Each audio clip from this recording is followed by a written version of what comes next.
C'est vrai que c'est difficilement imaginable. Ça nous rappelle des images terribles. On a l'impression que ce monument est inaltérable. Il est tellement puissant, présent, et il fait partie de votre quotidien. C'est comme une personne presque. Vous ne pouvez pas imaginer qu'elle va disparaître. Donc c'est vraiment, même encore, on a du mal à comprendre ce qui s'est passé, au-delà de tout ce qu'il peut y avoir, savoir l'origine, ce qui va être refait. Ça, c'est un deuxième débat, mais de comprendre comment on peut en arriver là. Alors jeudi, c'était la dépose de ces statues. J'imagine qu'on a pris 1000 précautions pour ne pas abîmer avec cette grue de 100 mètres de haut. Ah oui. Et C'est vrai on est très attentif sur ces statues-là. On a déjà fait des analyses de l'épiderme pour voir les couches qu'il y avait, etc. Et c'est vrai qu'à côté de ce qui se passe, c'est terrible. On a l'impression que ce qu'on fait, c'est un peu la goutte d'eau par rapport.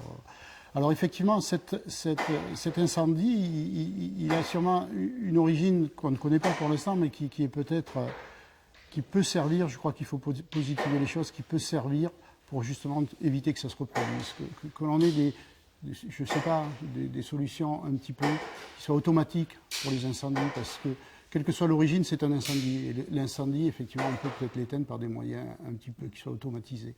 Voilà, c'est facile à dire, effectivement, après un accident, mais c'est les constatations. Je crois qu'il faut, au-delà de la construction, qui, à mon avis, ne posera pas de problème, parce qu'il y a une telle volonté derrière qu'il y aura une construction. Je pense que le financement sur des monuments comme ça, il sera là aussi. Évidemment, la décision de reconstruire par rapport à quelle époque, à quel moment, ça c'est un deuxième débat. Mais c'est vrai que bon, c'est un grand vide pour l'instant, c'est triste parce qu'il y a beaucoup de gens qui pensent la même chose.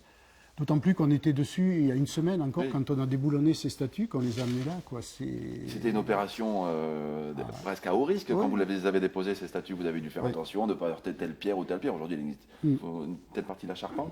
Racontez-nous, vous marchiez sur des œufs. C'est vrai que la dépose est toujours, au mois de mars, on avait commencé à regarder pour savoir comment les déboulonner, comment elles se tenaient, etc. Après, il a fallu évidemment prendre les précautions. C'est un Mikado, l'échafaudage actuel malheureusement, il est de 300 tonnes et il devait faire 500 tonnes au départ. Donc vous imaginez ce nombre de tubes qui sont une forêt de tubes, et à l'intérieur de ça, il fallait extraire effectivement les statues, effectivement, comme un Mikado, sans toucher quoi que ce soit.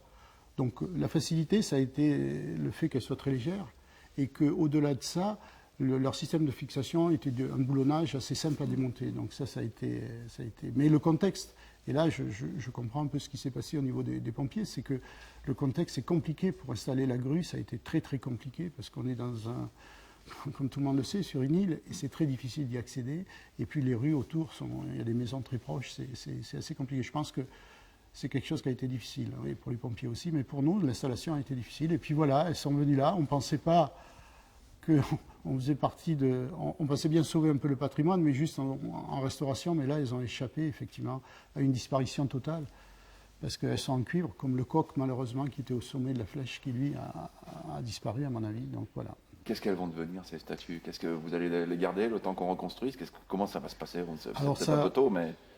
La décision de savoir la suite des travaux sur les statues ne dépend pas de moi, effectivement. Elle dépend effectivement du maître d'ouvrage. Je pense que ce n'est pas la priorité, et ça je peux le comprendre en ce moment, puisqu'il y a quand même une phase qui est de consolidation de ce qui est en place, d'éventuelles déposes, de ce qui menace de tomber, et après de protection de l'édifice pour qu'il ne continue pas à s'abîmer. À 4 jours près, il n'y avait plus de statues là derrière. Voilà, à 5 jours près, effectivement, 5 jours près, les statues disparaissaient totalement. Elles resteront un peu comme un fait qui sera triste à la fois, mais qui est le symbole de l'époque de Viollet-le-Duc, puisqu'on a sur une des statues Viollet-le-Duc qui s'est représentée. Voilà, mais la flèche qui sera reconstruite ne sera plus de Viollet-le-Duc, même si elle sera identique au niveau des plans de ce qui était à l'origine.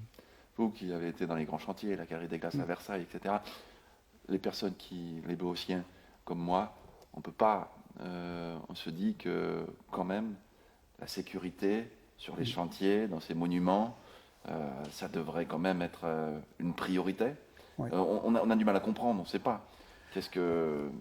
C'est vrai que je pense que la sécurité, elle est surtout très présente sur la partie plomb, sur la partie échafaudage, ce qui est normal. Hein, mais l'édifice passe après, même si je pense que, en dehors de la période du chantier, cette fameuse charpente doit être aussi protégée, parce qu'on n'est pas à l'abri d'une visite de gens qui vont faire des selfies et qui inconsciemment, parce que je ne pense pas qu'il y ait d'acte volontaire, puisse mettre le feu quelque part. Donc je pense qu'effectivement l'automatisation des détections d'incendies thermiques et qui permettent d'éteindre des départs de feu serait très important. Maintenant, j'espère que ça, c'est le payer cher, mais j'espère que ça va permettre de développer au moins ces protections-là, qui sont effectivement pas suffisantes par rapport... et puis l'humain aussi, parce que l'exemple de la galerie du château de Versailles sur les toits de la chapelle royale, il y a régulièrement des rondes qui sont nuit et jour en permanence parce qu'il y a aussi des pompiers qui sont sur place.